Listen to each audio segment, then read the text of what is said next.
Kata Nabi SAW, Allahumma inni a'udzubika min malin yakunu alayya azaban. Ya Allah, aku berlindung dari harta yang menjadi azab buat saya.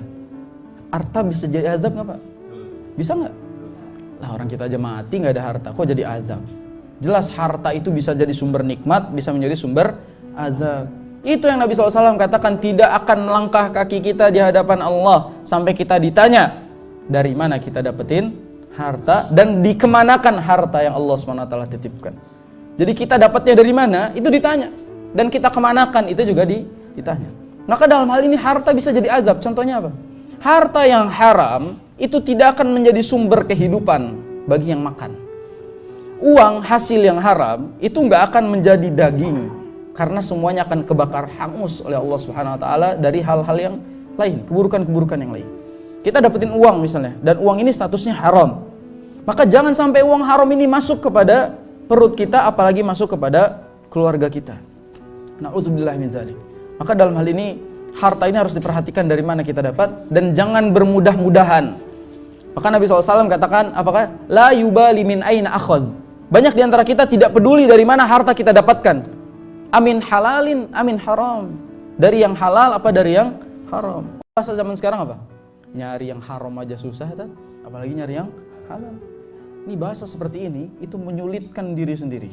Padahal yang halal terbuka luas.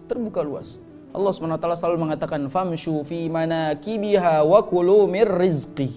Berjalan di atas muka bumi, ambil rezeki yang udah Allah hamparkan di muka bumi ini. Berarti permasalahannya apa? Kita yang enggak jalan. Rezekinya udah Allah hamparin, kita yang enggak jalan. Maka di sini usahanya bergerak dulu, karena rezekinya udah disiapin. Saya mau tanya nih kepada para suami, istri anak makan dari uang siapa? Istri anak makan dari uang siapa? Hah? Sombong antum. Uang Allah. Sekali lagi tadi udah rumah pertama ditanya, nggak belajar dari kesalahan lagi ya. Anak istri itu makan dari rezeki yang Allah takdirkan buat dia. Jadi anak istri tidak makan dari rezeki kita. Kita makan dari rezeki kita, istri makan dari rezeki dia, anak makan dari rezeki dia. Apa kata Allah Subhanahu wa taala? Nahnu narzukuhum wa iyyakum. Kami yang ngasih makan mereka dan kami yang ngasih makan kamu. Kata Allah Subhanahu wa taala. Kami yang ngasih makan mereka, anak istri kamu, dan kami juga yang ngasih makan kamu. Jangan sombong. Karena yang ngasih makan kita Allah Subhanahu wa taala. Jadi jangan merasa bahwasanya istri itu makan rezeki kita. Anak makan rezeki kita. Karena di sini Allah SWT yang memberikan jaminan, yang ngasih makan itu Allah SWT. Cuma melalui tangan siapa? Tangan suaminya. Dan rezeki untuk istri datang melalui tangan suaminya. Walaupun semuanya sudah ditakdirkan oleh Allah Subhanahu wa taala. Maka jangan sekali-kali suami itu menyombongkan dirinya karena dari tangannya lah dia memberikan makan kepada keluarganya. Lagi pula nafkah itu wajib. Ya. Kalau wajib ya memang udah kewajiban kita, nggak usah ditanya lagi dan nggak usah sombong dengan kewajiban gitu.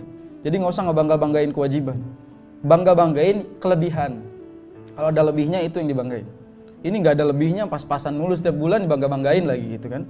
Maka dalam hal ini yang harus kita maksimalkan di sini adalah dari mana kita dapat dan kemana kita keluarkan itu harta. Na'udzubillah, kalau sampai anak istri kita makan harta yang haram, itu akan tumbuh sebagai anak dari hasil yang haram, bukan perbuatannya tapi dari hartanya. Karena harta itu bisa membuah daging, dan dari harta yang haram semua yang kita minta, semua yang kita angkat dan doa kepada Allah SWT nggak akan diterima sama Allah.